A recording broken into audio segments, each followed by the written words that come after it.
बिस्मिल्लाहिर्रहमानिर्रहीम, अस्सलाम वालेकुम एंड वेलकम टू एक्सप्रेसो। इस उम्मीद और दुआ के साथ कि आप बिल्कुल खैरियत से हैं, अपने टेलीविजन सेट के सामने आज के एक्सप्रेसो देखने के लिए मौजूद हैं। मैं हूं इमरान हसन और मैं हूं अरमला हसन। जिस तरह से इमरान ने कहा, उम्मीद करते हैं जी आपकी सुबह बहुत अच्छी हो और इस सुबह के साथ साथ आपने जो प्लान किया है पूरा दिन करने के लिए वो प्लानिंग्स भी पूरी हो जाए। वैसे मैं हमेशा कहती हूँ प्लान जो भी करो कुछ नहीं होता वैसा, विदाउट प्लान जाना चाहिए। She always says without plan जाना चाहिए।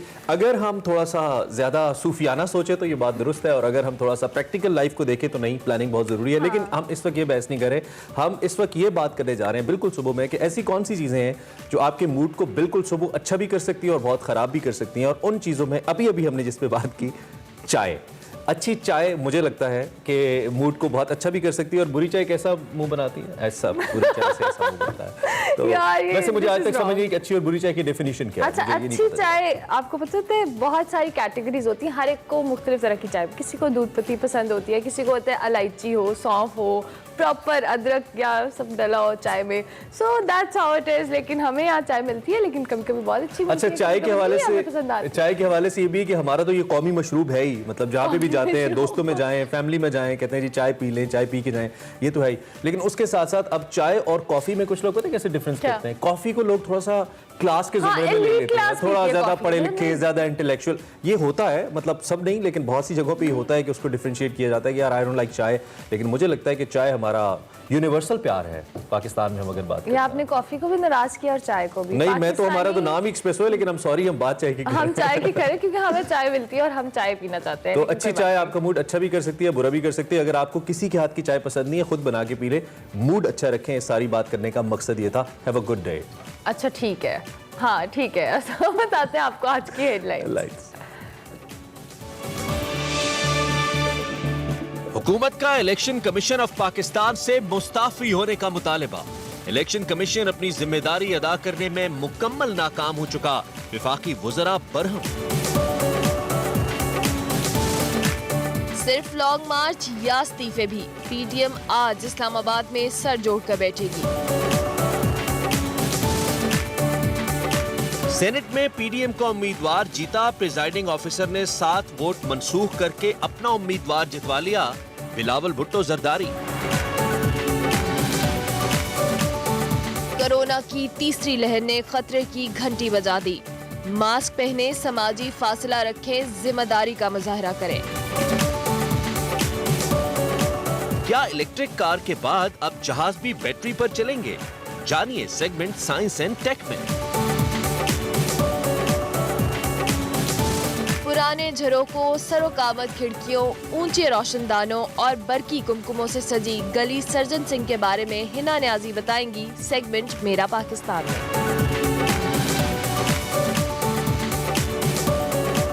और पाकिस्तान की कम उम्र और वाहिद बैडमिंटन एम्पायर नरमीना अली होंगी एक्सप्रेसो की मेहमान।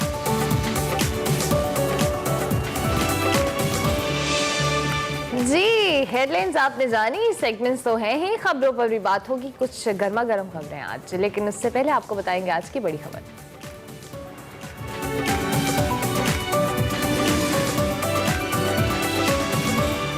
अच्छा, ये जो गर्मा गर्म खबर ये कह रही है ना, इसको हम थोड़ा सा ठंडा करके आपको सुबह सुबह देते हैं। ये बहुत ज्यादा गर्म नहीं होती, बहुत ज्यादा गर्म शाम में होती है खबर। जब बहुत तुंद तेज किस्म के तबसरे होते हैं, हम जरा ठंडा ठंडा करके खबर को रखते हैं। अच्छा, बताते हैं आपको हम क्या बात करें। हम बात करें पॉलिटिक्स की। ऑब्वियसली गवर्नमेंट ने अपने ही बनाए हुए इलेक्शन कमीशन के खिलाफ कल आवाज बुलंद कर दी है। वफाकी वज़रा शिबली फराज, फवाद चौधरी और शफकत महमूद ने, तीनों अहम वज़रा, उन्होंने इस्लामाबाद में एक धुआंधार प्रेस कॉन्फ्रेंस की। इलेक्शन कमीशन पर इल्जामात की बौछार की और अदम एतमाद का इजहार करते हुए कहा कि इलेक्शन कमीशन अपनी जिम्मेदारियां निभाने में बुरी तरह नाकाम हुआ है। अवाम का इलेक्शन कमीशन से एतमाद उठ चुका है। अगर सियासी लोगों और अवाम को इलेक्शन कमीशन में एतमाद नहीं होगा तो उसके फैसलों को शक की निगाह से देखा जाएगा। इसलिए चीफ इलेक्शन कमिश्नर और मेंबरान फौरी तौर पर इस्तीफा दें और पार्लियामेंट को मौका फराहम करें कि नया इलेक्शन कमीशन तश्कील दिया जाए। साथ साथ गवर्नमेंट ने यह भी कह दिया कि इलेक्शन कमीशन के खिलाफ कोई रेफरेंस दायर नहीं किया जाएगा। दूसरी जाने बात करें इलेक्शन कमीशन के दिफा में, तो पीडीएम सामने आई है। मरियम ने जो मरीम नवाज ने गवर्नमेंट के मुतालबे को मुस्तरद करते हुए सवाल किया है और उठाया है कि ज़िमनी इलेक्शन में अवाम ने आपको वोट नहीं दिया, इसमें इलेक्शन कमीशन का क्या कसूर। उधर दूसरी जानिब बात की जाए इलेक्शन कमीशन ने तो डस्का के ज़िमनी इलेक्शन से मुतल्लिक सुप्रीम कोर्ट में अपना तहरीरी जवाब भी जमा करवा दिया है। बिल्कुल, ये बड़ी दिलचस्प सूरत हाल है कि अल्टीमेटली कुछ भी होता है पॉलिटिक्स के अंदर, उसका निशाना इदारे बनते हैं, चाहे इदारा कोई भी हो। आज हम बात कर रहे हैं तो आज सुप्रीम कोर्ट का 3 रुकनी बेंच इसकी समाअत भी कर रहा है। इस मामले की तहरीरी जवाब में इलेक्शन कमीशन ने मौक़िफ़ इख्तियार किया है कि पंजाब गवर्नमेंट ने पाबंदी के बावजूद डस्का में मनपसंद अफसरान को तैनात किया और इलेक्शन को मुतनाज़ बनाया, तो चार्जशीट हो गई भी पंजाब हुकूमत के खिलाफ। हुकूमती अहदेदारों, सिक्योरिटी एजेंसीज और सियासी नुमाइंदों ने ज़ाब्ता अखलाक की खिलाफ वर्जियाँ की और ज़िली इंतज़ामिया अमन अमान की सूरत हाल कंट्रोल करने में नाकाम रही। ये बहुत ख़तरनाक बात है इस वक्त जो हुकूमत के लिए सामने आ रही है, पंजाब हुकूमत के लिए सामने आ रही है। खैर सुप्रीम कोर्ट में क्या बात होती है तो आपको बताएंगे, हम सारा दिन अपडेट करते रहेंगे। लेकिन इस वक्त हमारे साथ अली अब्बासी साहब हैं जो कि पाकिस्तान तहरीक इंसाफ के सीनियर रहनुमा है, मेंबर नेशनल असेंबली हैं। उनसे ज़रा इस हवाले से पूछते हैं अलसुब कि वो क्या सोचे। सदाकत साहब सुबह खैर, क्या हाल है आपके? ठीक ठाक हैं जी? बहुत शुक्रिया, आपको भी सुबह खैर। चले, बहुत शुक्रिया आपने हमें ज्वाइन किया। ये एक और चार्जशीट, थोड़ा सा हार्ड लफ्ज़ तो है लेकिन लग रहा है ऐसा, जो कि इस वक्त मामला है। सबसे पहले ये जो डस्का वाला है इस पे भी, एंड देन ये जो कल इलेक्शन कमीशन के हवाले से आपने कहा, तो सवाल मेरा इस पे अब्बासी साहब ये होगा कि जब भी सियासी जमातों के दरमियान कोई भी मसला होता है इंतखाब को लेकर, हमेशा निशाना इदारे बनते हैं, चाहे इदारा कोई भी हो। इस रवैये को क्या हम डिस्करेज नहीं कर सकते? इदारों को इंटैक्ट रखते हुए सिर्फ हम सियासत करें? देखिए, इदारे जहाँ पे बड़े अहम होते हैं, और ये खासकर इलेक्शन कमीशन एक ऑटोनमस इदारा है, आईनी इदारा है, लेकिन हम समझते हैं कि अभी जो ये सेनेट का इलेक्शन हुआ और इससे जो कौमी असम्बली में जो मामलात आए और जिस तरह एक पार्लियामान में लोगों के खरीदो फरोख्त की एक मंडी लगी और हुकूमत ने पूरी कोशिश की कि इदारे को पूरी तरह आईनी और कानूनी सपोर्ट करके सुप्रीम कोर्ट से ये वजाहत करवा दी कि आप कोई भी बैलेट पेपर इस तरह का बनाएं जिसमें अगर कोई खुदा न खासा करप्ट प्रैक्टिस हो तो वो पकड़ी जा सके। लेकिन इलेक्शन कमीशन ने वन वे उस चीज़ को रद्द करके पाकिस्तान में इस दफ़ा जो हमारी पूरी कोशिश थी कि इलेक्शन शफाफ हो, फ्री एंड फेयर हो और सब उसको माने, वो उसमें नाकाम हुआ। तो इस हवाले से हुकूमत ने ये अपना एक, और उसके इस वक्त जो एक थोड़ी सी पॉलिटिकल एक माहौल गर्म हुआ, उसके पीछे भी इलेक्शन कमीशन की ये सारे मामला थे। जिस तरह लोगों के मतलब वोट का मामला आया और वीडियोस आई और वो वोट ट्रेसेबल नहीं था और शो ऑफ हैंड पे इन्होंने नहीं किया, वो सारे मामलात लेके हुकूमत ये समझती है कि, और हमारी पॉलिटिकल पार्टी ये समझती है कि इलेक्शन कमीशन जो है वो नाकाम हुआ, जो इसकी जिम्मेदारी थी, लिहाजा आईनी तरीके से दोबारा नया इलेक्शन कमीशन बनाया। ठीक हो गया। सदाकत साहब, गवर्नमेंट का मौकफ है कि बतौर हुक्मरान जमात इलेक्शन कमीशन पर हमारा एतमाद नहीं रहा, और साथ साथ ये भी कहा है कि इलेक्शन कमीशन के खिलाफ रेफरेंस नहीं दायर किया जाएगा। क्या पॉसिबल होगा गवर्नमेंट के लिए इलेक्शन कमीशन से इस्तीफा लेना बगैर किसी रेफरेंस के? देखिए, अभी तो हमारी पॉलिटिकल पार्टी का जो पाकिस्तान की इस वक्त पार्लियामान में और सारे ऐवानों में सबसे बड़ी पॉलिटिकल पार्टी है और अवामी वोटों के लिहाज से भी सबसे बड़ी पॉलिटिकल पार्टी है और हुकूमत भी है। तो इस बड़ी पॉलिटिकल पार्टी का इलेक्शन कमीशन पे अदम एतमाद करना बहुत मायने रखता है। तो अभी तो हम अपने वोटर्स को या लोगों को बता रहे हैं कि जो ये सारा मामला हुआ, इस वक्त 17 बंदों पे इल्ज़ाम लगा है कि वो 17 बंदों ने पैसे लेके यूसुफ रजा गिलानी को वोट दिया, तो वो बंदे भी इलेक्शन कमीशन ने कोई उनको आइडेंटिफाई नहीं किया। इससे पहले हमने उनको वीडियोस भी दी यूसुफ रजा गिलानी के बेटे की, उस पर भी कोई एक्शन नहीं हुआ।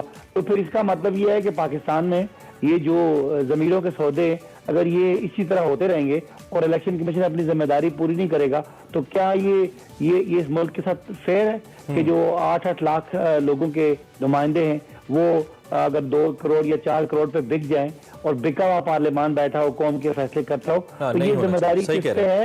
ये जिम्मेदारी तो इलेक्शन कमीशन पे है। तो इलेक्शन कमीशन इस अमल से बिल्कुल, जैसे वो कहते हैं ना कि उनको जैसे कुछ हुआ ही नहीं है, वो बड़े मजे से अपने आप को डिफेंड कर रहे हैं और प्रेस कॉन्फ्रेंसेस कर रहे हैं और एक बड़ा एतमाद से बैठे हैं कि ये जो इतनी बड़ी जिम्मेदारी आइन ने उनको दी थी कि उन्होंने गार्ड करना था करप्ट प्रैक्टिस के खिलाफ, वो नहीं करने के इदारा है ना जी, इदारे ने तो अपने लॉ, अपने कॉन्स्टिट्यूशन के मुताबिक काम करना होता है। यहाँ पे मेरा सवाल पता है क्या है? 2013 में इलेक्शन कमीशन, जब तहरीक इंसाफ हार जाती है, इलेक्शन कमीशन बुरा हो जाता है। 2018 में वही इलेक्शन कमीशन नून लीग के लिए बुरा हो जाता है, आपके लिए अच्छा हो जाता है। यहाँ पे बात करने का मकसद ये कि बजाय इसके कि हम लोगों से इस्तीफे मांगें, बजाय इसके कि हम लोग तब्दील करें, हम लॉज क्यों तब्दील नहीं करते, हम इदारों को रिस्ट्रक्चर क्यों नहीं करते। आप सबसे बड़े इदारे का हिस्सा है, नेशनल असेंबली का हिस्सा है, पार्लियामेंट का हिस्सा है, जो कि सबसे बड़ा कानून साज इदारा है, और सुप्रीम कोर्ट ओबियसली कानून को प्रोटेक्ट करने के लिए सबसे बड़ा इदारा है। तो हम क्यों ना ऐसी कानून साजी करें जिससे इदारे बेहतर हो, ना कि हर कुछ अरसे के बाद एक शख्स दूसरे से इस्तीफा मांग रहा हो। ये आपका सवाल बिल्कुल ठीक है। बुनियादी जिम्मेदारी इस कानून को ठीक करने की हमारी थी, लेकिन being the biggest political party, इसके बावजूद कुछ बहुत बड़ी तरमीमें हैं जो आईनी तरमीमें हैं, और वो बदकिस्मती से पार्लियामान डिवाइडेड है और ऑपोजिशन का कोई एजेंडा इस तरह का है नहीं कौमी फलाह का। लेकिन इसके बावजूद कानून में जो गुंजाइश थी वो निकाल के सुप्रीम कोर्ट ने इलेक्शन कमीशन को ये कह दिया था कि आप वोट को खुफिया रखना, कोई दायमी खुफिया रखना मजबूरी नहीं है, आप टेक्नोलॉजी का इस्तेमाल करें, लेकिन ये आपकी जिम्मेदारी है कि आप गार्ड करें अगेंस्ट करप्ट प्रैक्टिसेस। लेकिन इलेक्शन कमीशन ने ना तो कोई उस तरह का काम किया, वो उनके पास 1500 बैलेट पेपर छापने का उन्होंने इनकार कर दिया कि वक्त थोड़ा है, और उसके बाद जो कुछ उनको वीडियो दी, उनको सबूत दिए, उनको हमने जो बाकी इल्जाम थे सब बताए, लेकिन अभी तक इलेक्शन कमीशन को ऐसे ना कुछ हुआ है और ना कुछ होना है। बस ठीक है, ये चलता रहता है, जैसे हमारे मुख्तलिफ लीडर कहते हैं कि करप्शन है, होती रहती है, कोई बात नहीं, आगे चले। बस इस कल्चर को ही तो डिस्करेज करना है। अच्छा, आखिरी सवाल मेरा आपका, एक तो डस्का के हवाले से जो सुप्रीम कोर्ट के सामने इलेक्शन कमीशन ने जवाब जमा कराया और पंजाब हुकूमत की नाअहली उन्होंने इसको कंसिडर किया है, एक तो इसका भी जवाब दे दें, और दूसरा ये कि बज़ाहिर लगता नहीं है कि इलेक्शन कमीशन इससे मुस्ताफ़ी होगा, जो मौजूदा सूरत हाल है, अगर ऐसा नहीं होता तो हुकूमत की स्ट्रैटेजी क्या होगी? दोनों सवालों के जवाब दे दीजिएगा। देखिए, मैं जहां तक मैं इलेक्शन कमीशन पे एतराज है, वहां तक इलेक्शन कमीशन का जो ज़ेर समात मामला है उसका एहतराम भी है कि इलेक्शन कमीशन डिसाइड करे, और अपना उनका ये काम है, जितना फुर्ती से वो डस्का पे काम कर रहे हैं वो ठीक है, उनका हक है। इसी तरह हम ये कहते हैं कि डस्का से तो पहले कोई शोर शराबा नहीं था, इलेक्शन तो सेनेट के इलेक्शन से पहले बहुत शोर शराबा था, बहुत जगह बहस हुई इलेक्शन कमीशन के भी पास, हम गए सुप्रीम कोर्ट का गए, हमने प्रेस कॉन्फ्रेंस भी की, जलसों में भी बातें की, तो उस पर आपका इतना जज्बात क्यों नहीं है? तो वो जो डस्का पे जो इलेक्शन कमीशन करेगा उसका जो आईनी कानूनी इम्प्लीकेशन है वो हुकूमत उसको मानेगी भी और तस्लीम भी करेगी और उसमें भी करेगी। लेकिन दोबारा से बात यह है कि इलेक्शन कमीशन, हम पूरी कोशिश करेंगे कि इलेक्शन कमीशन जो कुछ ये इन लोगों की जिम्मेदारी थी और जिम्मेदारी वो करने से वो नहीं होता बड़ा हो सके, तो उस पे हम उन पे दबाव डालेंगे, वो ये दबाव डालेंगे, हुकूमत इलेक्शन कमीशन पे दबाव डालेगी कि इलेक्शन कमीशन टूटे और नया इलेक्शन कमीशन बने। ये किस हद तक बेहतर तर्ज अमल है इस पे भी हम बात करते रहेंगे। सदाकत अली अब्बासी साहब, आपने हमें अलग सुबह ज्वाइन किया और इस अहम सियासी मसले के ऊपर हमसे बात की। इस वक्त बहरहाल बहुत ज़्यादा प्रेशर गेम है, और प्रेशर गेम के अंदर अल्टीमेटली जो सफ़र करते हैं वो इदारे करते हैं, दो पोलिटिकल पार्टीज के बीच में अभी भी कुछ ऐसा ही हो रहा है। बिल्कुल, ब्रेक लेंगे, ब्रेक के बाद हाजिर होंगे, आप देखते रहिए एक्सप्रेसो।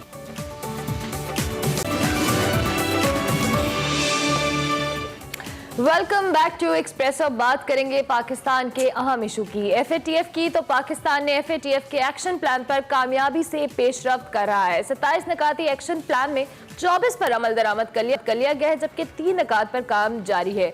ग्लोबल वॉच डॉग के सरबराह ने एक्शन प्लान पर पेशरफ्त पर पाकिस्तान की कोशिशों को सराहते हुए वाजे किया है कि पाकिस्तान व्हाइट लिस्ट की जाने बढ़ा है और ब्लैक लिस्ट होने का अब कोई इम्कान नहीं है, जो कि एक अच्छी खबर है। इसके साथ साथ एफएटीएफ के रुकन ममालिक ने भी पाकिस्तान की कोशिशों को सराहा है और कहा है कि पाकिस्तान को अब तक दिए गए मुल्कों को एक्शन प्लान से मुश्किल और जामे प्लान दिया गया था और इस पर पाकिस्तान ने बेहतरीन काम किया। बिल्कुल, और यहाँ ये बात भी काबिल गौर है कि पाकिस्तान ने दहशतगर्दी के खिलाफ जंग में बेमिसाल कुर्बानियां दी हैं। दहशतगर्दी से पाकिस्तान को $250 अरब का मुआशी नुकसान हुआ, पाकिस्तान का समाजी और मुआशी ढांचा तबाह हुआ। इस सारे मामले में एफएटीएफ दहशतगर्दी के खिलाफ पाकिस्तान की कोशिशों को तो सराहता है, लेकिन इस मुश्किल घड़ी में पाकिस्तान की मदद करने और इसे मुआशी तौर पर अपने पांव पर खड़ा करने के बजाय उल्टा पाकिस्तान पर मुख्तलिफ इल्जामात लगाकर इसे ग्रे लिस्ट में डाल दिया जाता है। इससे पाकिस्तान की मईशत मजीद कमजोर होती है और बराह रास्त $38 बिलियन का $38 अरब का नुकसान पाकिस्तान की मईशत को इससे होता है। इसके बावजूद पाकिस्तान जैसे ममालिक के लिए एफएटीएफ का सियासी इस्तेमाल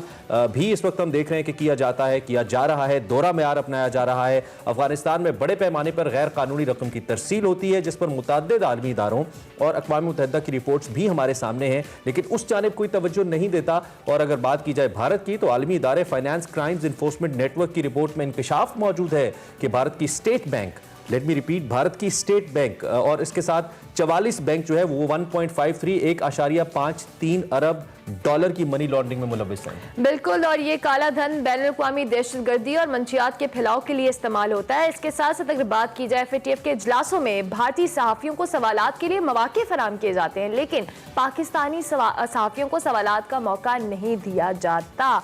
और ये जो मामला है, इस तमाम तर सूरत हाल पर बात करेंगे। हमारे साथ डॉक्टर सुलेरी साहब मौजूद होंगे, आलमी माशी उमूर के माहिर हैं, उनको हम वेलकम करेंगे। बहुत शुक्रिया आबिद सुलेरी साहब कि आपने हमें ज्वाइन किया। हम एक तरफ तो बात कर रहे हैं कि FATF के एक्शन प्लान की तामील पर पाकिस्तान की कोशिशों का इतराफ किया जा रहा है, तो दूसरी तरफ अगर हम बात करें तो पाकिस्तान के साथ जो एक दोहरा मयार है, इसकी वजह क्या है? देखिए, दोहरा म्यार जो है उसकी वजह जियोपॉलिटिक्स है। और हमें मालूम है कि इस वक्त जितने भी मल्टीलैटरल अदारे हैं उसमें जो चंद बड़े ममालिक हैं उनका इन्फ्लुएंस ज्यादा होता है। आप IMF की बात कर लें, आप वर्ल्ड बैंक की बात कर लें, या आप FATF जैसे किसी अदारे की बात कर लें, तो वहाँ पे जो कुछ मुल्क हैं वो के तमाम मेंबर्स इक्वल होते हैं। पाकिस्तान तो खैर FATF का मेंबर भी नहीं है, लेकिन उनमें से भी कुछ मेंबर्स होते हैं जिनकी राय ज्यादा साइब समझी जाती है।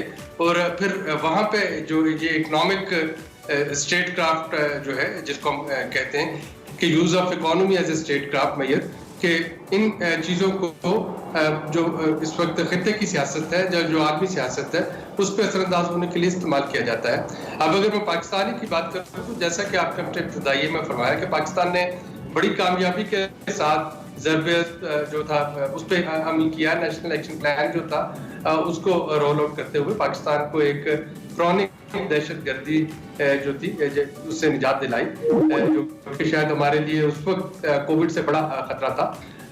और उसके बावजूद जो 3 एक्शन पॉइंट जिन पे कि पाकिस्तान को भी कहा गया है कि फर्दर काम करें, वो इस पे उनका सारा फोकस है कि जो अक़वाम मुत्तहिदा की जनरल असेंबली की जो रेजोल्यूशन है सिक्योरिटी काउंसिल की 1267 और 1371, जिसमें कुछ ग्रुप्स जो थे उनको टेररिस्ट डिक्लेयर किया गया था, उन पे सैंक्शंस के सिलसिले में ये कहा गया है कि हमारी जो इन्वेस्टिगेशन और जो प्रोसिक्यूशन है वो जो उन ग्रुप्स के जो आलाकार हैं, अब या अगर वो नाम बदल के आ रहे हैं तो उस पर फोकस करें और उनको सजाएं जो है वो दिलवाएं। और ये वो चीज़ है जो कि पाकिस्तान पिछले कई सालों से करता चला आ रहा है। अब होता ये है कि अभी जो जून में जो पाकिस्तान का प्लान प्रेजेंट होगा, वहाँ पे एक और इंशाल्लाह अगर पाकिस्तान वहाँ पे कन्विंस कर लेता है मेंबर ममालिक को, तो फिर एक ऑन साइट मिशन जो है, मुझे नहीं पता वो वर्चुअल होगा या वो एक्चुअल आएगा, लेकिन वो पाकिस्तान आके देखेगा कि जो पाकिस्तान ने मैय्यज लिए हैं वो कितने सस्टेनेबल हैं। और उसके बाद फिर ये जो पाकिस्तान है इंशाल्लाह वाइट लिस्ट में आ रहा होगा। अब तो पाकिस्तान को 39 मुल्की बॉडी में वाइट लिस्ट में आने के लिए कम से कम 1/3 जो उसके मेंबर्स हैं या जो उसके मेजॉरिटी जो मौजूद होंगे, अच्छा जी 1/3 ठीक है। डॉक्टर साहब, एक इसमें बड़ा इंपॉर्टेंट पॉइंट है, ये जो जितनी बातें भी आप हमारी अचीवमेंट को लेकर, ऑब्वियसली इसका ताल्लुक हमारी अंदरूनी इस्लाहात से है, हमारे अंदरूनी इक़दामात से है। चाहे हमने ज़रबे अज़्ब लड़ा, हमने दहशतगर्दी का खात्मा किया, हमने मनी लॉन्ड्रिंग पे काम किया, हमने फंडिंग के हवाले से मामलात के ऊपर बहुत सिग्निफिकेंट इंप्रूवमेंट की पाकिस्तान ने, और सभी गवर्नमेंट ने, पिछली गवर्नमेंट ने भी और इस गवर्नमेंट ने भी इसमें अपना अपना हिस्सा डाला। लेकिन अगर हम एक्सटर्नल पाकिस्तान की स्टैंडिंग की बात करते हैं, जिसमें हमें डिप्लोमेटिक लॉबिंग करनी होती है, अपने ज़्यादा दोस्त बनाने होते हैं, दुश्मन कम रखने होते हैं, और भारत भी ऑब्वियसली बहुत बड़ा लॉबियर है, आपको पता है, पैसे भी बहुत लगाता है, तो हम उसमें किस हद तक कामयाब रहे हैं? क्या हम उस ग्राउंड पे अच्छा खेल पाए हैं, हम अगर सिफारती सतह पे बात करते हैं? देखिए, इस वक्त दुनिया एक न्यू किस्म की कोल्ड वॉर में जा रही है, जिसमें कि आपने देखा होगा अभी पिछले हफ्ते क्वाड का यूनाइटेड स्टेट्स, ऑस्ट्रेलिया, जापान और इंडिया का एक कंसल्टेशन हुई, जिसमें उन्होंने इस अज़म को दोहराया कि वो चाइना का जो बढ़ता हुआ इन्फ्लुएंस है एशिया पैसिफिक में, उसको स्टेबलाइज करने की कोशिश करेंगे। तो एक ट्रंप दौर में भी और ट्रंप के बाद भी एक कोल्ड वॉर जो है वो तो चल रही है। पाकिस्तान जो है, पाकिस्तान की कोशिश है कि वो चाइना से तो हमारे बरादराना ताल्लुकात हैं, अमेरिका के साथ भी अगर कौमी सलामती जहाँ पे वहाँ पे सिंक्रोनाइज करती है, वहाँ पे हम बहुत अच्छे ताल्लुकात रखना चाहते हैं और रख रहे हैं। लेकिन इस सारे के बावजूद जो हमें अभी तक हमायत हासिल रही है 3 ममालिक की, जी डॉक्टर साहब, आई थिंक ऑडियो का थोड़ा सा कोई डिस्कनेक्टिविटी है, अगर दोबारा लिंक हो जाए। डॉक्टर साहब सुन पा रहे हैं? जी मैं आपको सुन पा रहा हूँ, प्लीज आपको मेरी आवाज आ रही है? जी कंटिन्यू आ रही है। कीजिएगा प्लीज प्लीज। तो मैं कह रहा था कि जो ब्लैक लिस्ट होने से हम बचे थे अभी तक, वो 3 ममालिक की हमायत की वजह से था, जो कि टर्की, चाइना और मलेशिया था। अब अगर हमें व्हाइट लिस्ट में जाना है तो हमें कम से कम 9 ममालिक की हमायत और चाहिए होगी 9 जो मेंबर्स बॉडी में। सऊदी अरेबिया जो है वो मेंबर है और गल्फ काउंसिल जो है वो एक मेंबर है, तो शायद जो है वो मिल रहे हैं। और उसके बाद फिर देखना होगा कि जो वेस्टर्न वर्ल्ड है वहां में से हम कौन कौन से ममालिक को अपने साथ इसमें कन्विंस कर सकते हैं कि वो हमें वोट दें।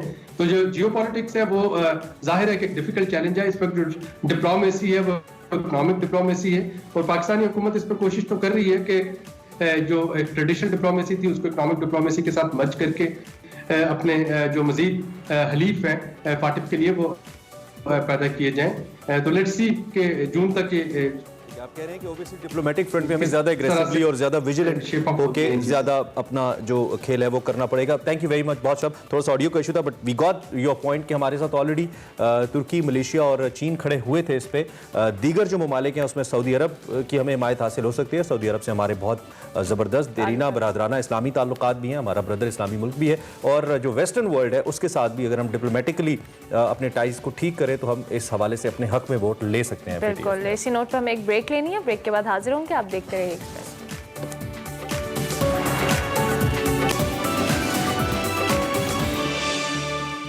की कुर्बानी दे अपने शादी मुल्क।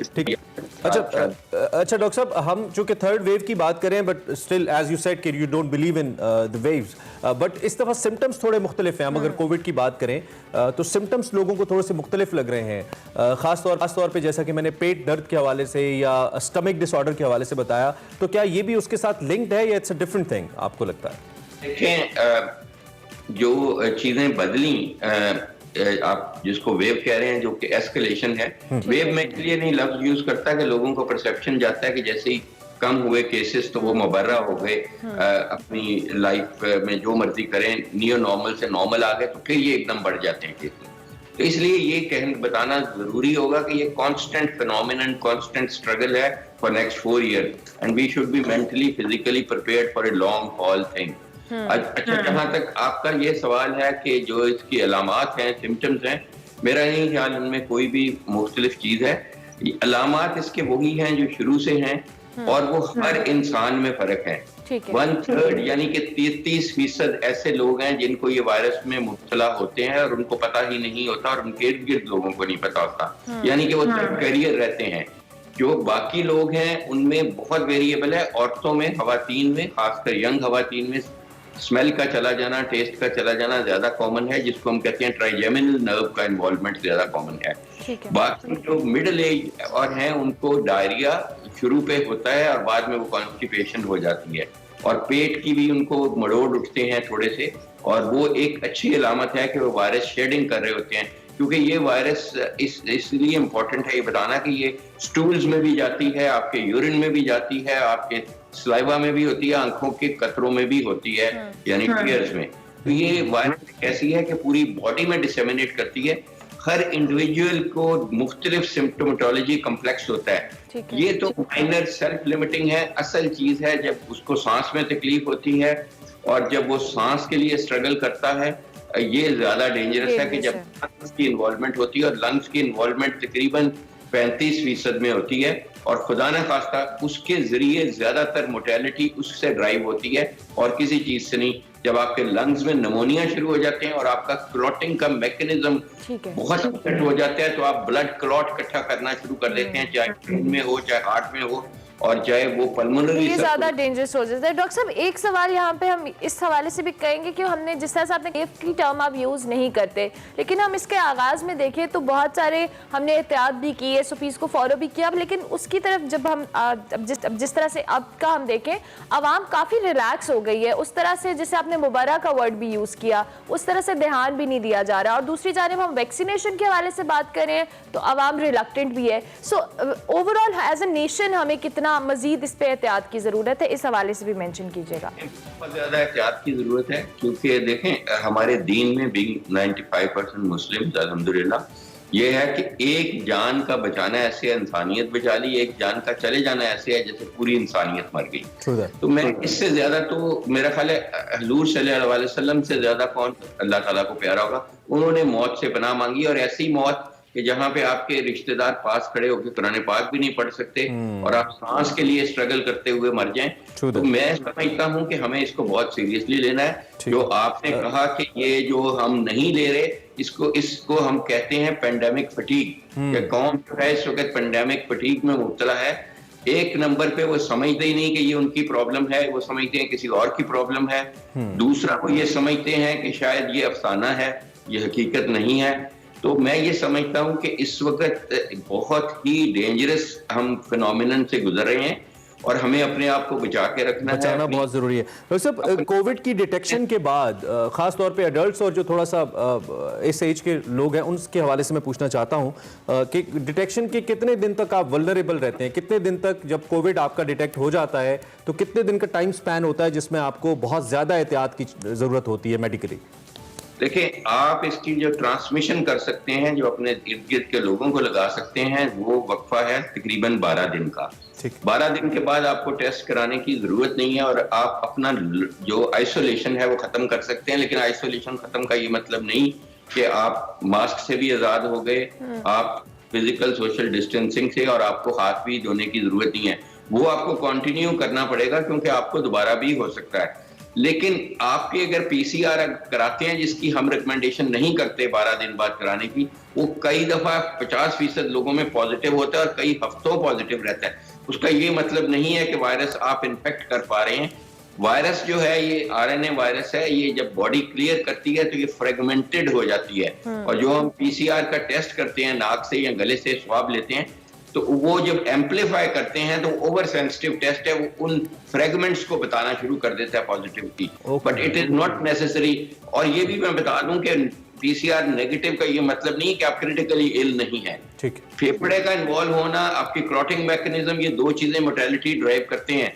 इनका वायरस के नेगेटिव होने से कोई तल्लक नहीं। ये औसतन जो आपको आईसीयू में एडमिशन की जरूरत है पाकिस्तान में, वो 15वें दिन पे होती है जब आपका पीसीआर नेगेटिव हो चुका होता है। इसलिए वो of the disease is something different. और मैं टेक्निकली बहुत जबरदस्त इन्फॉर्मेशन आप दे रहे हैं डॉक्टर साहब। Thank you very much. वक्त कम है हमारे पास, इस पे इन डिटेल्स हम बात करते रहेंगे। आई होप कि डॉक्टर साहब की बहुत सारी इन्फॉर्मेटिव बातें आपको समझ आई होंगी। हमने ब्रेक लेनी है, ब्रेक के बाद वापस आते हैं।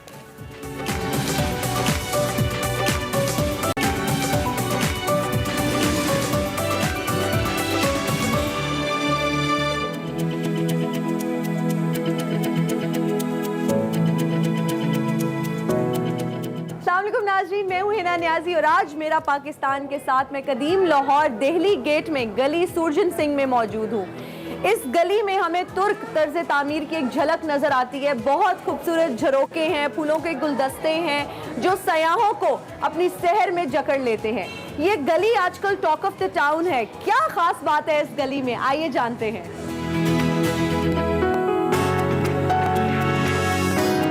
इस वक्त हमारे साथ tourism in charge Walled City Mohammad Javed साहब मौजूद हैं। अस्सलाम वालेकुम जावेद साहब, कैसे हैं आप?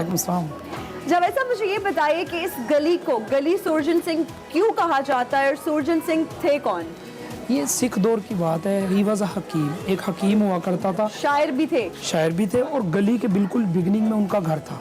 उस घर, चूंकि उनका घर इस गली में था, उसी निस्बत से इस गली का नाम आज तक गली सुरजन सिंह ही है। अच्छा, मुझे ये बताइए कि इस गली में ये जो दीवार है, ये जो फर्श बनाया हुआ है, कौन सी ईंट का, कौन से पत्थर का इस्तेमाल किया गया है?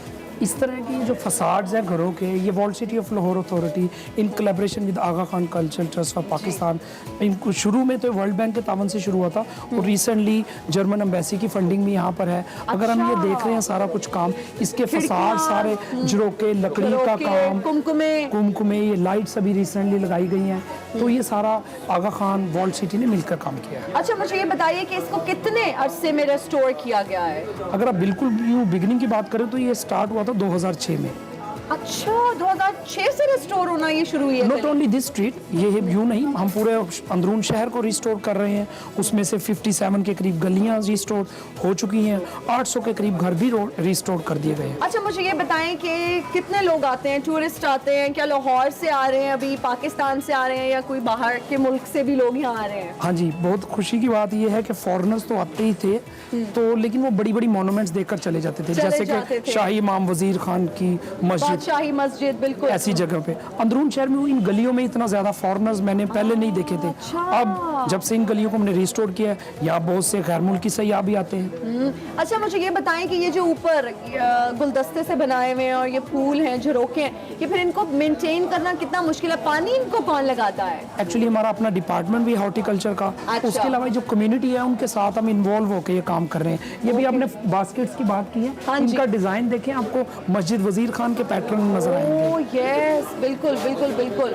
अच्छा, मुझे ये बताइएगा कि और कौन से पोटेंशियल टूरिस्ट स्पॉट हैं जिनको रेस्टोर करने की ज़रूरत है इसके अलावा, या कौन कौन सी ऐसी जगह हैं जहाँ काम ऑलरेडी हो रहा है? जी, पहले तो ये कि दिल्ली गेट के बिल्कुल साथ ही शाही इमाम है, उसको रिस्टोर कर दिया गया है। शाही इमाम के बाद वजीर खान मस्जिद का जो मेन स्क्वायर है वो भी ऑलरेडी रिस्टोर हो चुका है। अच्छा। अब कुछ चंद माह तक हम वजीर खान मस्जिद के अंदर से रेस्टोरेशन का काम शुरू करेंगे। मुझे ये बताइएगा कि यहाँ पर खाने पीने का भी एक, यहाँ पर मुझे एक दुकान सी नज़र आ रही है, वहाँ पर भी लोगों का काफ़ी तांता बना रहता है, क्या कहेंगे, उनका कारोबार भी चमक रहा है? ऐसे ही है, जैसे टूरिज्म यहाँ बढ़ना शुरू हुआ तो यहाँ की लोकल कम्युनिटी को उससे बहुत फ़ायदा हुआ। अभी यहाँ पे जूस कॉर्नर नाम था, अभी हमने उसका नाम रखा है मशरूब लाहौर। मशरूब लाहौर, वेरी तो हैप्पी। उसमें कौन से ऐसे मशरूब है लाहौर के जो यहाँ पर सर्व किए जाते हैं? जो फ्रेश फल, जो आजकल के मौसम के लिहाज से जो भी फलों का जूस होता है। चलिए जी, thank you so much for your time. Thank you Javed साहब। नाजरीन, गली सोर्जन सिंह में मौजूद टैलेंट से भी आपकी मुलाकात करवाती हूँ आज। अस्सलाम वालेकुम, कैसे हैं आप? चलें कुछ अच्छा सा हमें सुना दें। जबरदस्त, you guys are immensely talented, powerhouse of talent है आप लोग। कहाँ से गाना बजाना सीखा? वैसे ही बचपन से शौक था। बचपन से शौक था भाई, जबरदस्त। थैंक यू सो मच, बहुत अच्छा लगा, थैंक यू। अस्सलाम वालेकुम बाबा जी, कैसे हैं आप? ठीक ठाक है। आप इसी गली में रहते हैं? हाँ जी, इनके साथ ही होते हैं। कैसा लग रहा है, गली में इतने लोग आ रहे हैं, इतने मेहमान आ रहे हैं? वो सब ही अच्छा कह रहे हैं। सब अच्छा लग रहा है? हाँ जी, मजा आ रहा है? हाँ जी, हाँ। चलें तो कोई जबरदस्त सी चीज सुना दें। अच्छा, वाह वाह वाह वाह, जबरदस्त। तो ये कैसे करते हैं, मुझे भी थोड़ा सिखाएं कैसे?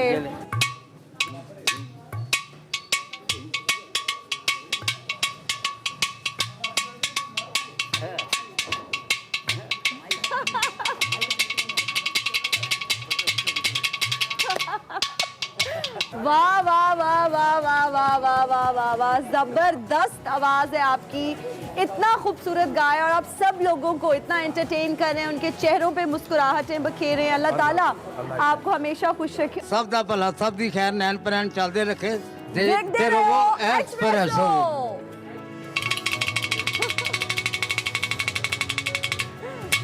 जबरदस्त जबरदस्त।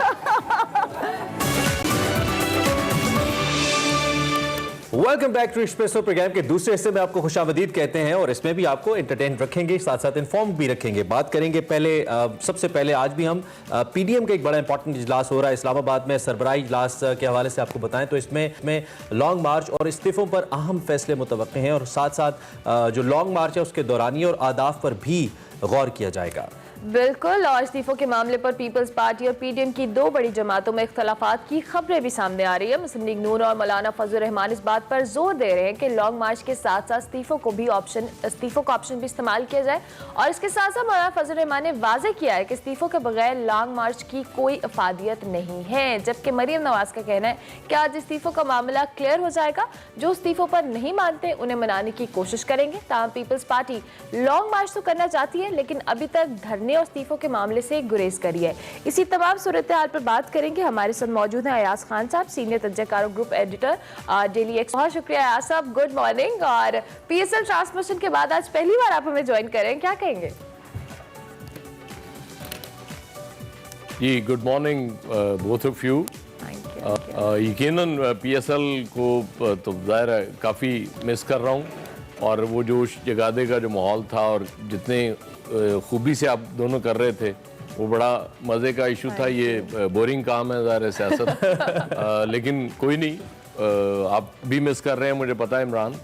कल ही आपने स्टेटस भी लगाया हुआ था कि पीएसएल को मिस कर रहे हैं, तो जून में दोबारा होने जा रहा है कराची में, तो इंशाल्लाह फिर इकट्ठे होंगे। अल्लाह अल्लाह करे जी जल्द हो यास खान साहब। एंड ऑब्वियसली आपकी प्रेजेंस भी हम बड़ी साथ साथ वो जो चुटकुले और वो बातें बड़ा मिस करें। अच्छा, पीडीएम की तरफ अब आ जाते हैं ज़रा, नौकरी जो हम करते हैं और कौम को इन्फॉर्म करते हैं। पीडीएम का आम इजलास हो रहा है इस्लामाबाद में, गवर्नमेंट के खात्मे के लिए पीडीएम जमातों की मुश्तरका हिकमत अमली के हवाले से भी हमें बताइए। और दूसरा हम ये भी जानना चाहते हैं कि इस वक्त जिस स्ट्रैटेजी के साथ अपोजिशन चल रही है, क्या इसके तहत ही चलेगी या इसमें कोई तब्दीली भी हो सकती है आपके ख्याल में?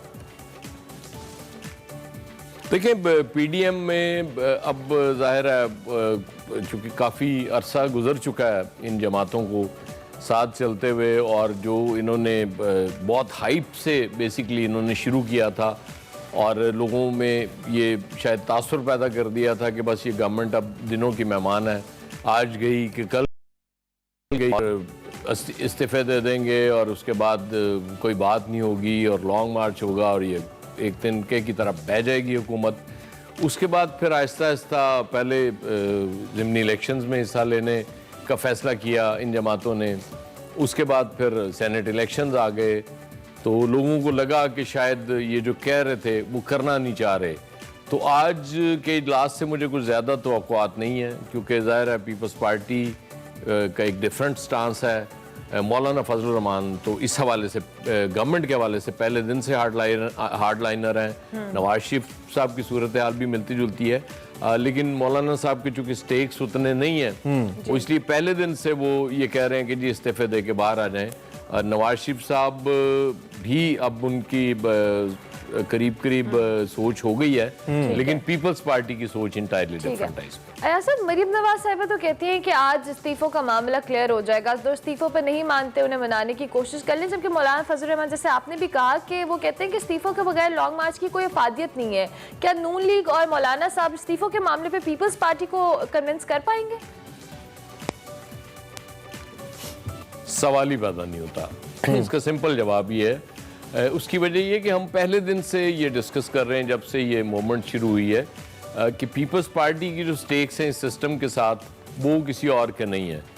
फिर उनकी रिवायत भी रही है, मोहतरमा बेनज़ीर भुट्टो ने एक बार ये एतराफ़ किया था कि हमने ज़िंदगी में सिर्फ एक गलती की, 1985 के जो गैर जमाती इलेक्शंस थे उनका बाइकआउट किया, जिसका हमें बहुत नुकसान हुआ। और वो तब तय किया था पीपल्स पार्टी ने एज अ पार्टी कि हम आज के बाद ऐसा कोई काम नहीं करेंगे। इसीलिए आप देखें कि बिलावल इन जमातों को घेर घार के लेके आए हैं। वो चाह रहे हैं कि नो कॉन्फिडेंस हो जाए, किसी तरीके से इन हाउस तब्दीली आ जाए, पार्लियामेंट के अंदर हम एहतजाज करें। अब मुझे तो ऐसे लगता है कि फेस सेविंग ही रह गई है कि जी हम मना लेंगे, वो मानेंगे नहीं, कोशिश कर लेंगे, हम फिर देखेंगे। इख्तलाफात इस एक पॉइंट पे स्पेशली इस्तीफों के मामले पे इख्तलाफात बहुत शदीद हैं, लेकिन बचाने के लिए मेरा ख्याल इस इत्तेहाद को एक हद से आगे ना मरियम जा रही हैं ना फजलुर रहमान जा रहे हैं, वरना अगर हार्डलाइनर इस हवाले से हो गए मौलाना फजलुर रहमान या मरियम, तो फिर आप समझें कि ये इत्तेहाद टूटने में देर नहीं लगी। ठीक है, ठीक है। और नवाज शरीफ साहब ने एक बड़ी स्मार्ट मूव की है कि उन्होंने बॉल जो है वो मौलाना के कोर्ट में डाल दिया है कि अब मौलाना फैसला करें कि इस्तीफों का क्या करना है, क्योंकि उनको पता है कि क्राउड पुलर समहाउ मौलाना है। खैर, हम चेयरमैन सेनेट की जो इलेक्शंस हुए हैं उसके बाद अयाज साहब ऐसा लगता है कि पीडीएम में कुछ इख्तलाफात हैं, कुछ खबरें भी इस हवाले से आई हैं। एक तो इन खबरों में कितनी हकीकत है, और अगर हम नून लीग और पीपल्स पार्टी के मैं तो इसे गैर फितरी कहता हूँ, यकीनी तौर पर आप भी गैर फितरी ही समझते होंगे, ये इसका कोई मंतकी अंजाम आपको नजर आता है, आपको लगता है कि नहीं चलेगा? देखिए, अल्टीमेटली तो जाहिर है ये गैर फितरी इत्तेहाद बिल्कुल ठीक आपने बात की, क्योंकि दोनों के नज़रियात में बहुत ज़्यादा डिफरेंस है, फिर माजी की तलखियाँ भी बहुत ज़्यादा हैं, और सेनेट इलेक्शंस में चेयरमैन सेनेट और डिप्टी चेयरमैन सेनेट की शिकस्त के बाद मुझे लगता है कल मौलाना फजलुर रहमान भी इस पर बहुत हार्ड हिटिंग करने वाले हैं।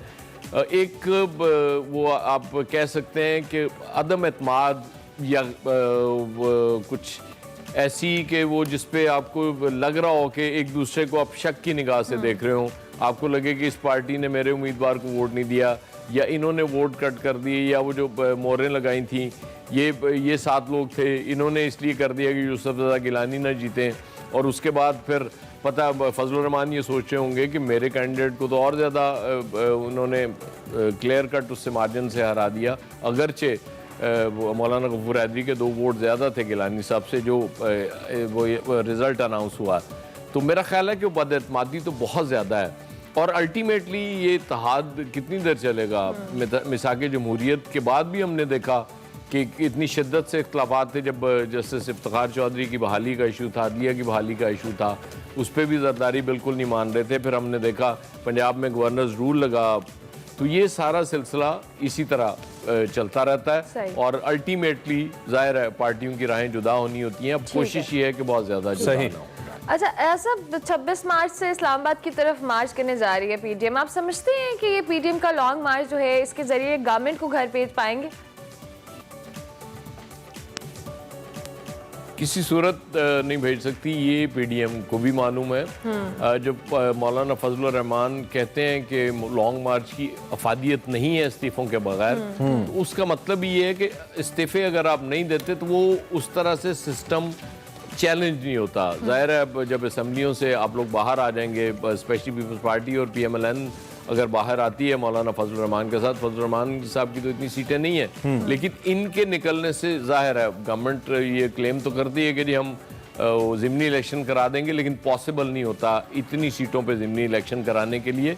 इसलिए वो समझते हैं कि इसके बगैर गवर्नमेंट को घर नहीं भेजा जा सकता, वरना गवर्नमेंट को सिर्फ तंग किया जा सकता है, परेशान किया जा सकता है। ये कोशिश की जा सकती है कि गवर्नमेंट डिलीवर ना कर पाए, उनको इन चीज़ों में उलझा के रखा जाए, कभी लॉन्ग मार्च और कभी किसी और चीज़ में। उस हद तक तो कामयाबी ज़रूर मिलेगी, लेकिन अगर यही पेस रही, इसी तरह से इन्होंने करना है, तो फिर मरहल गवर्नमेंट आराम से 5 साल। ठीक है, वक्त में आखिर में मैं ये जो सियासत में अयाज साहब जूते, थप्पड़, मुंह पे स्याही फेंका जाना, पहले ख्वाजा आसिफ साहब पे किसी ने स्याही फेंक दी थी, कल शहबाज गिल साहब पे किसी ने स्याही फेंक दी PTI के, इस बढ़ती हुई अदम बर्दाश्त के जो रवैये हैं, इसके ऊपर आपकी क्या राय है? किस जानिब लेके जा रही है हमारे सियासी कल्चर को? देखिए, ये बड़ी अफसोसनाक सूरत है, और जाहिर है ये आज शुरू नहीं हुई, ये बहुत पहले से शुरू हुई भी है। हमने इस मुल्क में शिद्दत पसंदी पे बड़ी मुश्किल से काबू पाया था, इंतहा पसंदी बहुत ज़्यादा थी, उससे बहुत नुकसान हुआ।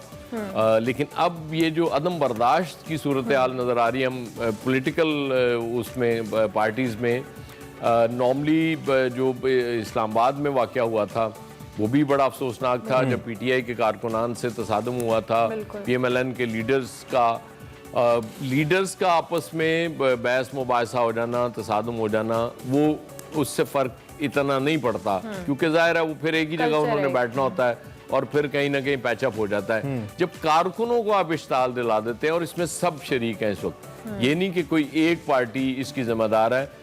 PTI ने बहुत ज़्यादा कारकुनों को इश्ताल दिलाया, उसके बाद फिर अब जो इस्लामाबाद का वाक़या हुआ था, उसके बाद जिस तरह मरीम नवाज साहबा ने कहा था कि एक थप्पड़ पड़ेगा तो 10 मारेंगे, और शायद खाकान अब्बासी साहब ने ये बात की थी और कहा था कि ये जो सिलसिला शुरू हुआ है, अब ज़ाहिर है हमारे कारकुन भी बर्दाश्त नहीं करेंगे।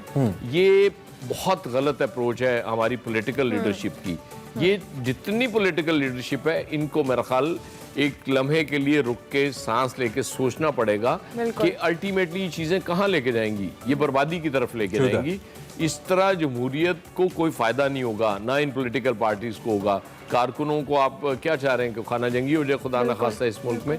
तो सबको एटलीस्ट अभी से ये रिस्ट्रेंट की पॉलिसी पे जाना चाहिए, और अपने अपने कारकुनों को ये समझाना चाहिए कि भाई तहम्मुल से एहतजाज करें, आपका राइट है, लेकिन ये इस तरह से जूता फेंक देना और कहीं अंडे मार देना और इस तरह की स्याही फेंक देना, ये हरकतें ये बड़ी अफसोसनाक है। ये कोई जमहूरियत की खिदमत आप नहीं कर रहे, आप जमहूरियत तबाह करने की कोशिश कर रहे हैं। राइट, बड़ी अफसोसनाक बात है। बहुत शुक्रिया अयाज साहब कि आपने early in the morning join दिया, अपना तज्जिया भी दिया, और वाकई ये अफसोसनाक वाक़या है, चूँकि अब जिस तरह से हम बात करते हैं कि कारकुनों को इश्तियाल दिलाना, एट द एंड इसका नतीजा पार्टीज़ के ओवरऑल भी और सोसाइटी पे भी पड़ता है मेरे ख्याल से। शहबाज गिल साहब भी जिस तरह की ट्वीट्स कर रहे थे, फिर नतीजा ऐसा आना था। फिर कल उन्होंने एक प्रेस कॉन्फ्रेंस की जिसमें उन्होंने मरियम साहिबा को बड़ी अजीब तरीके से पुकारा। मुझे तो बहुत ही बुरा लगा। सियासत अदम बर्दाश्त का नाम नहीं है, बर्दाश्त करने का नाम है। इख्तिलाफ राय अपनी जगह जरूर रखिए, लेकिन इखलाकियात के दायरे में रहकर कीजिए, सभी सियासतदानों के लिए। ये हया साहब वंस अगेन बहुत शुक्रिया। ब्रेक लेनी है जी? बिल्कुल ब्रेक लेंगे, ब्रेक के बाद हाजिर होंगे। आप देखते रहिए Express.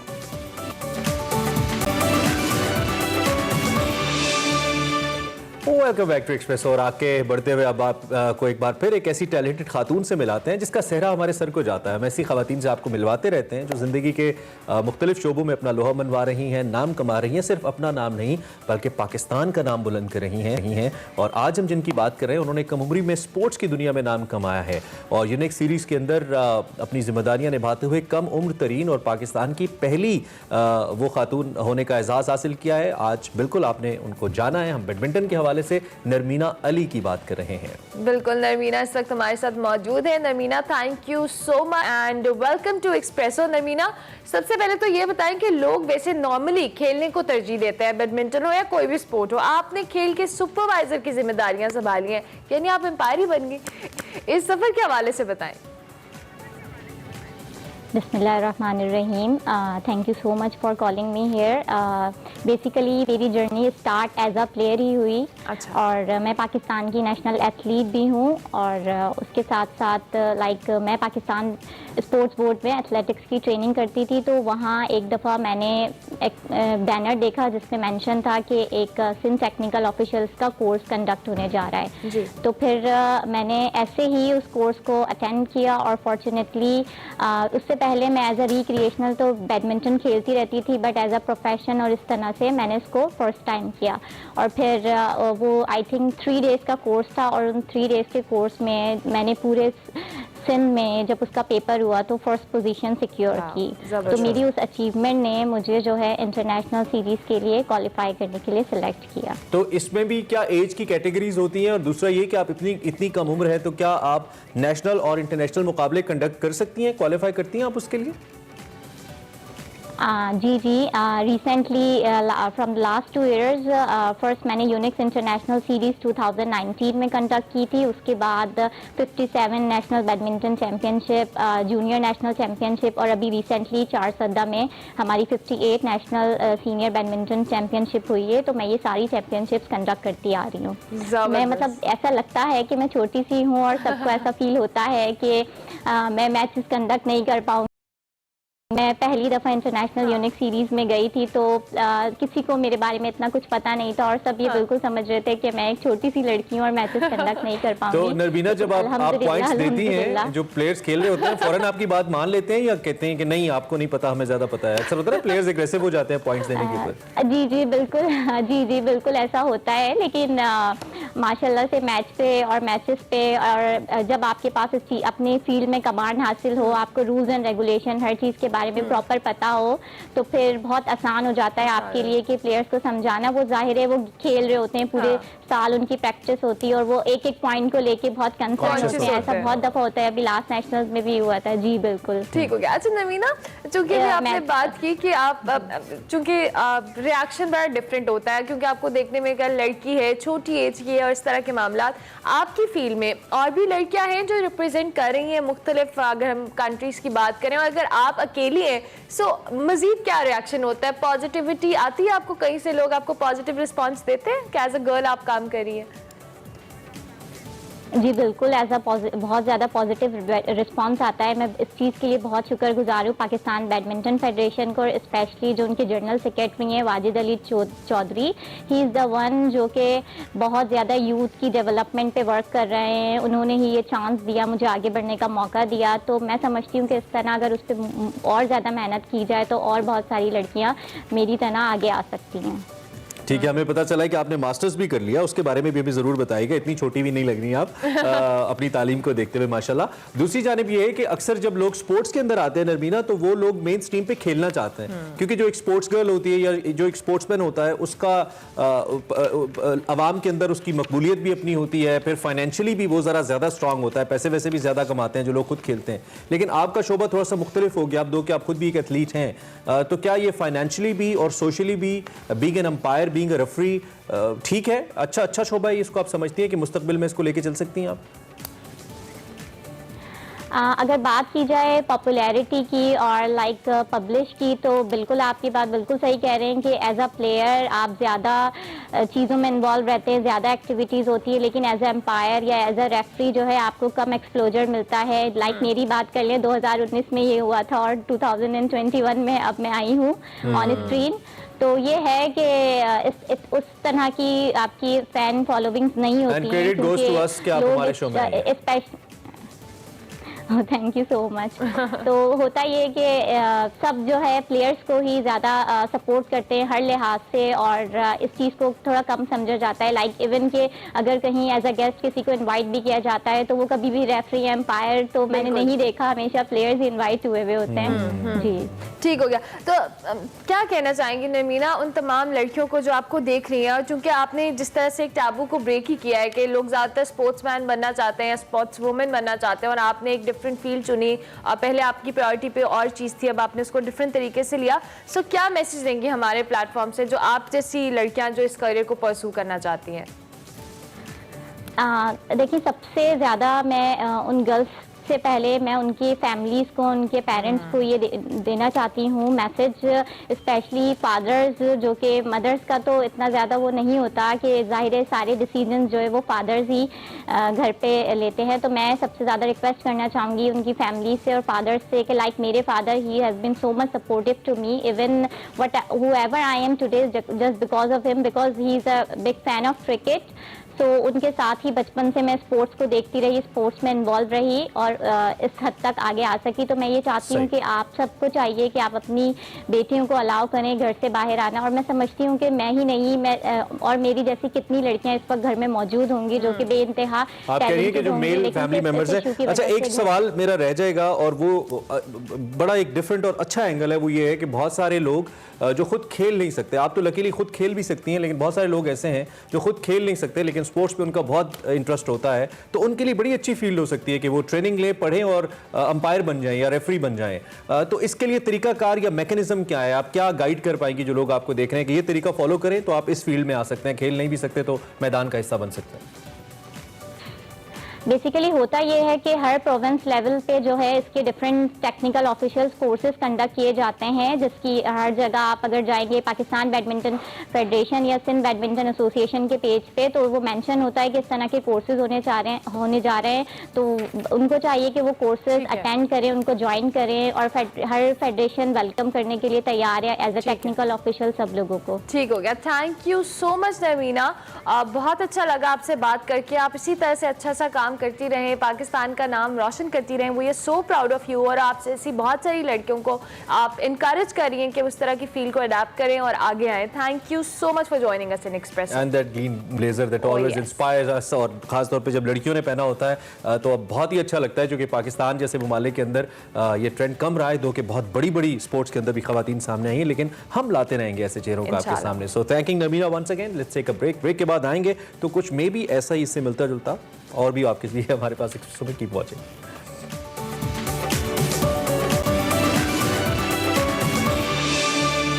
Welcome back to Expresso. आपको एक बार फिर से ब्रेक के बाद खुशामदीद। और हम यूजुअली क्या करते हैं कि वकार भाई आपको डिफरेंट मौजूआत के हवाले से बताते रहते हैं, कैसे हमारा सेगमेंट साइंस एंड टेक है। आज हमने फरमाइशी तौर पर साइंस एंड टेक डिज़ाइन करवाया इनसे, चूँकि एक ऐसा टॉपिक है जिसके बारे में हम बहुत पढ़ रहे हैं आजकल, और मैं तो यूट्यूब पे बहुत ही सर्च करता हूँ, वो इलेक्ट्रिक गाड़ियाँ। और वकार भाई ने वैसे हमें साइंस से ना मोहब्बत करा लेकिन प्रॉब्लम पता है क्या है, वो एक स्टेप ऊपर चले गए हैं, वो गाड़ियों से ऊपर जहाज पे चले गए हैं। वो कहते हैं गाड़ियों की क्या बात करें, गाड़ियां तो आने ही वाली हैं, ये आ ही रही हैं, अब जहाज़ों की बात हो रही है। इलेक्ट्रिक जहाज भी आने वाले हैं जो कि बैटरी से चलेंगे। कैसे चलेंगे और इस पर कौन सी कंपनी काम कर रही है, दुनिया में ये टेक्नोलॉजी कब तक आ जाएगी, और क्या हम उस पर ट्रस्ट भी कर सकते हैं? नहीं, मेरा सबसे बड़ा सवाल ये भी हो, हवा में बैटरी खत्म हो गई तो हम नीचे। तो इस पे वकार अहमद मलिक हमारे साथ मौजूद है, उनसे हम बात करेंगे। सुबह खैर, बहुत शुक्रिया। बड़ा इंटरेस्टिंग टॉपिक है और हम इसको फोर्सी भी कर रहे हैं, आपकी इस पर बड़ी रिसर्च भी है। क्या होने जा रहा है इलेक्ट्रिक कार्स और इलेक्ट्रिक व्हीकल्स के? देखिए, टेस्ला के जो हैं इलॉन मस्क, मतलब कमाल शख्सियत हैं, जो कहा अभी तक तो उन्होंने पूरा किया है। ठीक है। और जो कहा, जब कहा तो उस वक्त पूरी दुनिया ने कहा ये क्या कह रहे हैं। उसकी वजह ये एक मिसाल के तौर पे जो इलेक्ट्रिक कार है ये ख्वाब सा था, बनती थी, मुख्तलिफ गाड़ियाँ मुख्तलिफ कंपनीज गाड़ियाँ बनाती थी, लेकिन आपको बताया जाता था कि इसकी मैक्सिमम स्पीड जो है वो 60 किलोमीटर पर आ रहा है। ठीक है। और ये 5 घंटे चलेगी और फिर मतलब प्रैक्टिकल नहीं था। ठीक है। इलॉन मस्क ने इलेक्ट्रिक कार ट्रस्टवर्दी नहीं था somehow। एग्जैक्टली इलेक्ट्रिक कार को ऐसा कमाल कर दी। उनकी जो टॉप की कार है इस वक्त वो 1000 किलोमीटर करती है एक चार्ज में। और उसका रैपिड चार्ज जो है वो 40 मिनट्स में है। अच्छा, दूसरी उनकी जो इस गाड़ी की कीमत तो 4 करोड़ है और 4 करोड़ वहाँ पे है, मतलब पाकिस्तान के साथ। लेकिन जो टेस्ला की जो नॉर्मल यानी अभी तक कार है वो तकरीबन 80 लाख के करीब है और वो भी जो है वो कुछ 600 किलोमीटर करती है। अगेन उसका भी रैपिड चार्ज जो है वो 40 मिनट है, अदरवाइज वो 12 घंटे की चार्जिंग है। तो मतलब ये है कि इलेक्ट्रिक कार को उन्होंने पॉसिबल बनाया। फिर उन्होंने जो सबसे बड़ी पॉसिबल जो कि जिसको हम कहते हैं कि बिल्कुल जो चीज़ ज़हन में समझ में नहीं आने वाली, वो ये था कि रॉकेट बूस्टर जितने भी जाया करते थे और स्पेस जो साइंस थी वो इंतहाई महंगी थी, बिकॉज वो रॉकेट बूस्टर जो है आपको जाया करना पड़ता था, उसने वापस दोबारा से लैंड करवाया। सो ये भी एक इम्पॉसिबल चीज़ थी। फिर जो उन्होंने उनको मानी में उन्होंने ख्वाब पाला हुआ था।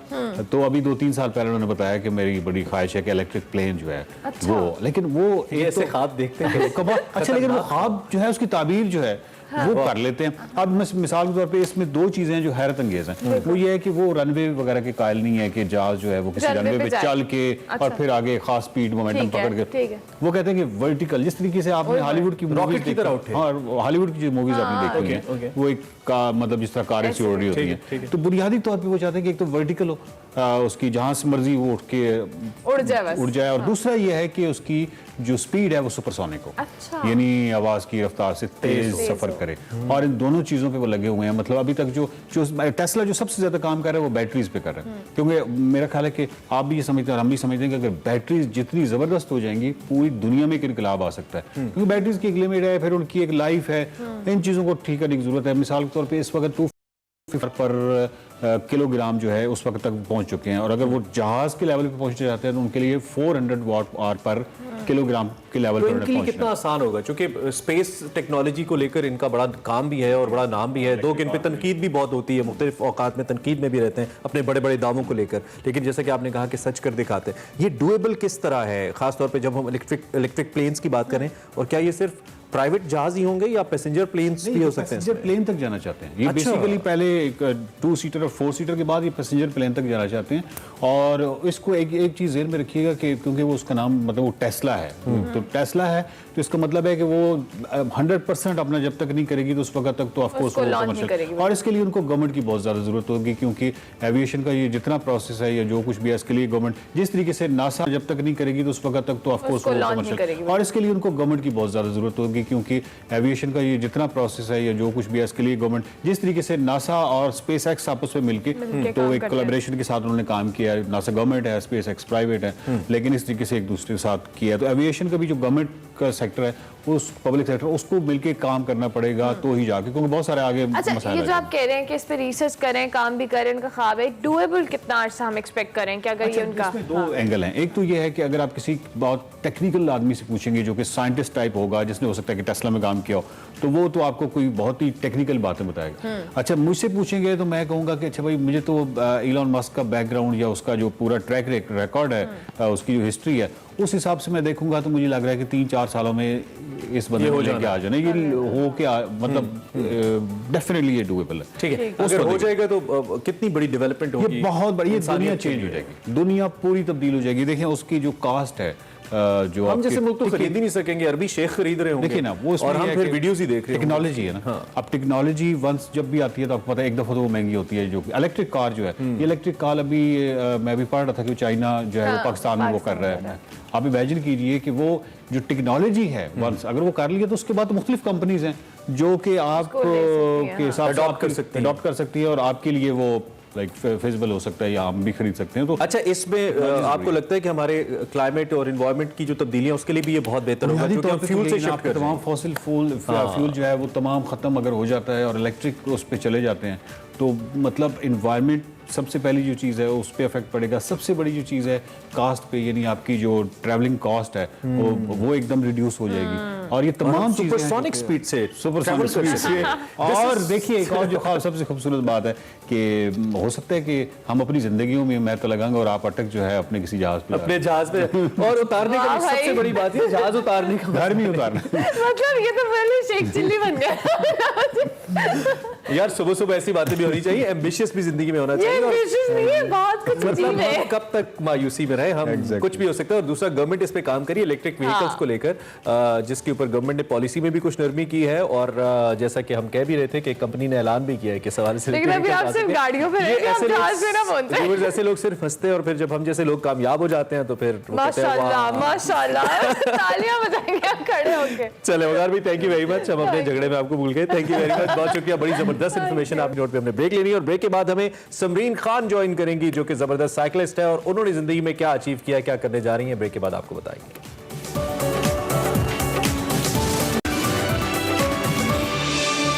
Welcome back. जैसा कि हमारी हमेशा कोशिश रहती है कि हम पाकिस्तान का मस्बत इमेज आपके सामने रखते रहें, और इससे बेहतर और क्या मस्बत इमेज हो सकता है कि हम पाकिस्तान की खवातीन को आपसे इंट्रोड्यूस करवाते हैं जो मुख्तलिफ शोबों में पाकिस्तान के लिए काम कर रही हैं। साइकिलिंग एक ऐसा खेल है जो कि बज़ाहिर आसान लगता है, लेकिन खवातीन के लिए और पाकिस्तान जैसी सोसाइटी में मुश्किल हो जाता है। तो इस वक्त जनाब इस्लामाबाद और रावलपिंडी से ताल्लुक़ रखने वाली कुछ खवातीन गर्ल्स ऐसी हैं जिन्होंने cycling squad, girls cycling squad के नाम से एक प्लेटफॉर्म मुतारिफ कराया, जिसमें आप भी शामिल हो सकते हैं और साइकिल चला सकते हैं, और ये बहुत जबरदस्त एक्टिविटीज भी करती हैं। आप तो रिलेट भी कर सकते हैं क्योंकि आजकल आप बहुत साइकिलिंग कर रहे हैं। बिल्कुल ठीक हो गया। हमारे साथ जी समरीन खान मौजूद है और इनसे हम बात करेंगे और समरीन से जानेंगे कि बेसिकली इन्होंने जो एक्टिविटी प्लान, इसका बेसिकली पर्पस क्या था। Welcome to espresso. समरीन कैसी हैं आप? अस्सलाम वालेकुम, thank you so much for having me. मैं बिल्कुल ठीक हूँ, आप लोग कैसे हैं? बिल्कुल ठीक ठाक। समरीन, सबसे पहले तो ये आइडिया आप बताएं कि ये आइडिया आपको कैसे आया कि आप खवातीन को इकट्ठा करें, इस तरह की एक्टिविटी प्लान करें, और इस ग्रुप का बेसिकली आपने किस तरह से आगाज किया? एक्चुअली ऐसा है कि मैं पिछले 4 साल से साइकिलिंग कर रही हूँ इस्लामाबाद सिटी के अंदर, और अपने 4 साल के जो करियर है उसमें मैंने ये दिल से महसूस किया कि ख़वातीन की बहुत ज़्यादा कमी महसूस की, बल्कि ऐसा लगता था कि I am the only cyclist over here in Islamabad. तो उसके काफ़ी रीज़न्स थे। 3 साल की मुसलसल मेहनत के बाद और बहुत ज़्यादा कंसिस्टेंसी, हार्डवर्क के बाद मोटिवेट कर कर के अंदाज़ा कुछ इस तरह से हुआ कि गर्ल्स आर स्टिल हेजिडेंट। उनको एक ऐसा इन्वायरमेंट चाहिए जो कि हमारी सोसाइटी और माशरे के लिए के हिसाब से हो। You know, they are not comfortable with riding with male members और लर्निंग फ्रॉम मेल मेंबर्स।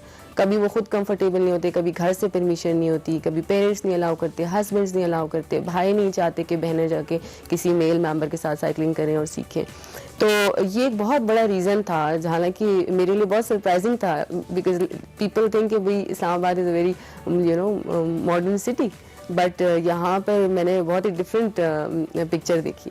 तो because we are all Pakistani और सोसाइटी तो हर जगह एक जैसी ही है, तो ये है कि ये चीज़ को मैंने बहुत दिल से महसूस किया, तो इसलिए फिर उस पर काम किया, और अल्हम्दुलिल्लाह अब 1 साल हो गया है गर्ल साइकिलिंग स्क्वाड को इनोग्रेट किए, और नाउ अल्हम्दुलिल्लाह we are more than 60 members. अच्छा, दैट्स ग्रेट। लेकिन अच्छा, इसमें एक दिलचस्प अमर ये है समरीन कि जब भी इस किस्म की कोई एक्टिविटी शुरू होती है ना खवातीन के लिए, तो उसका फिर प्रॉब्लम ये होता है कि वो एक सर्टन क्लास, एक सर्टन ग्रुप तक महदूद होकर रह जाती है। यानी कि साइकिलिंग भी अगर कोई खातून करेगी तो वो वही खातून करेगी जो कि समहाउ वेल ऑफ होगी, एक अच्छी साइकिल अफोर्ड कर पाएगी, एक अच्छा कॉस्ट्यूम अफोर्ड कर पाएगी, और थोड़ा सा स्टाइल सेक्शन के अंदर ज्यादा हो जाता है रादर देन स्पोर्ट्स एक्टिविटी। आपने इस पे बेसिकली कोई काम किया है कि ये उन बच्चियों तक या उन लड़कियों तक पहुंचे जो कि बुनियादी तौर पे ये करना चाहती हैं लेकिन मे बी फाइनेंशियली इतनी वाइबिलिटी नहीं है उनके पास, इसके लिए क्या किया आपने? बिल्कुल, बहुत अच्छा क्वेश्चन इमरान। एक्चुअली बिल्कुल ऐसे ही है, बहुत ज़्यादा हर्डल्स हैं बल्कि कहना चाहिए इस हवाले से, क्योंकि cycling itself is a complete sports, right. Definitely आपको गियर्स चाहिए, आपको हेलमेट चाहिए, ग्लव्स चाहिए। तो इसके लिए ये है कि जैसे कि जितनी इंडिविजुअल एफर्ट मैं कर सकती थी वो ये है कि मैंने अपने पास कुछ साइकिल्स जो हैं वो अरेंज किए हैं अपने पॉकेट मनी से, और जिस तरह से भी मैंने कुछ साइकिल्स जो हैं वो अपने पास रखी हुई हैं। तो मैं जब लड़कियां मोटिवेट होती हैं, सोशल मीडिया पे हमें देखती हैं, एक्टिविटीज़ देखती हैं, और वो मुझे एक्सेस करती हैं कि हम भी सीखना चाहते हैं, करना चाहते हैं, हमारे पास साइकिल नहीं है, हम किस तरह करेंगे कि आप हमें सेल्फ हेल्प करेंगी, तो उस टाइम पे आई डू हेल्प देम, और मैं उनको इनकरेज करती हूँ, मैं उनको साइकिल प्रोवाइड करती हूँ और उनको ट्रेनिंग देती हूँ, उनको टाइम देती हूँ, और उनको ये रियलाइज़ करवाती हूँ कि वो कर सकती हैं। और सच्ची बात ये है कि उनको गाइड भी करती हूँ कि किस तरह से उन्होंने सही साइकिल खरीदनी है, right cycle on a right place, क्योंकि मार्केट में आपको पता है हर तरह की चीज मिलती है, तो दे आर नॉट अवेयर कि उनको भी कर रहे हो साथ साथ सपोर्ट। अच्छा समरीन, ये भी बताइएगा कि आप किस तरह से एक्टिविटीज को प्लान करते हैं। ऑब्वियसली आपने कहा कि 16 मेंबर्स हैं आपके इस ग्रुप में, 60 ओके। सो आप उनको सबको साथ लेके एक जगह पे इकट्ठा करना, फिर इस तरह की एक्टिविटी को प्लान करना, और कितनी इन्वॉल्वमेंट या इंटरेस्ट आप देख रहे हो आप इर्द गिर्द लड़कियों को, वो आपके इस ग्रुप का हिस्सा बनना चाहती हैं, जिस तरह की एक्टिविटी आप कर रहे हो? जी बस आपको बताऊं कि इतनी सारी गर्ल्स हैं जो पाइपलाइन में मौजूद रहती हैं, और डिफरेंट मुझे सोर्सेज से जो है ना उनकी रिक्वेस्ट आती हैं, जैसे फेसबुक से आ गई, इंस्टा से मैसेजेस करते हैं लड़कियां कि हाउ कैन वी ज्वाइन, और इंटरेस्ट माशाल्लाह उनको बहुत ज़्यादा है। वो जैसे कि इमरान कह रहे थे, अभी मैं पिछली जो आपकी डिस्कशन हो रही थी वो सुन रही थी कि लड़कियां स्पोर्ट्स करना चाहती हैं लेकिन वो उनको मौके नहीं मिलते, उनको अपॉर्चुनिटी बहुत कम है हमारी कंट्री में, और अपॉर्चुनिटी के अलावा अवेयरनेस भी कम है कि किधर जाना है, कहाँ से जाकर एडमिशन लेना है, किससे सीखना है, कहाँ पर हमें इकोनॉमिकली एडमिशन मिल जाएगा, कहाँ नहीं मिलेगा। अपॉर्चुनिटीज कम है। दूसरा मुझे ये लगता है कि लोग उतना, लोगों के अंदर अर्ज भी कम होती है। मैं खवातीन की बात करूँ, when you have an urge for something तो आप उसको कर ही लेते हैं, जैसे आपके अंदर थी तो आपने कर लिया ना। तो कुछ लोगों को सिर्फ अपने ख्यालात को महदूद नहीं करना चाहिए, उनको एफर्ट भी करनी चाहिए। आप क्या समझती हैं? ऐसे ही है इमरान, मेरे ख्याल में इमरान यहाँ पर ना इंस्पिरेशन चाहिए लोगों को, और हम में से जो यूथ हैं इनमें से ज़रूरत है यूथ को आगे बढ़ने की और इंस्पायर करने की। अल्हम्दुलिल्लाह मुझे I am really proud of being a Pakistani. मैंने बहुत सारी फीमेल्स को इंस्पायर किया। ये जो आप 60 नंबर देख रहे हैं, this is not a small number, ठीक है। इसमें मॉम्स हैं, लेट मी टेल यू, उनके बच्चे भी हैं, और इसमें हर एज की फीमेल है, 50 ईयर्स, मतलब आप हर एज की लोगों को केटर कर रही हैं। Thank you so much Samreen. वापस वक्त की कमी होती है, बट डेफिनेटली बहुत अच्छा लगा आपसे बात कि आप इसी तरह से बहुत सारी लड़कियों को अपने साथ इन्वॉल्व करें, उन्हें इंस्पायर करें। You are doing a great job. Thank you so much for joining us in Expresso. और जो आप करना चाहते हैं वो कर लीजिए। वैसे वो मुझे बताया जा रहा था कि उनका हेलमेट बड़ा मैच कर रहा था आपके साथ, तो अनकरीब मैंने वैसे इनको बड़ी दावत दी है कि मेरे साथ साइकिलिंग करें, बट शी नेवर डज। और आप शुक्र करें कि ये शुक्र टाइम खत्म हो गया है, आप शुक्र करें, वरना आपके साथ Samreen thank you so much once again, और हम उम्मीद करते हैं कि आइंदा आपके हमारे दीगर आपके मेंबर्स हमारे साथ होंगे। जी टाइम बिल्कुल खत्म हो गया, आपसे इजाजत चाहते हैं, कल मिलेंगे इंशाल्लाह 10 बजे। टिल देन दुआ में याद रखिए और अपना भी ख्याल रखिए, कोविड से बचिए। अल्लाह हाफ़िज़।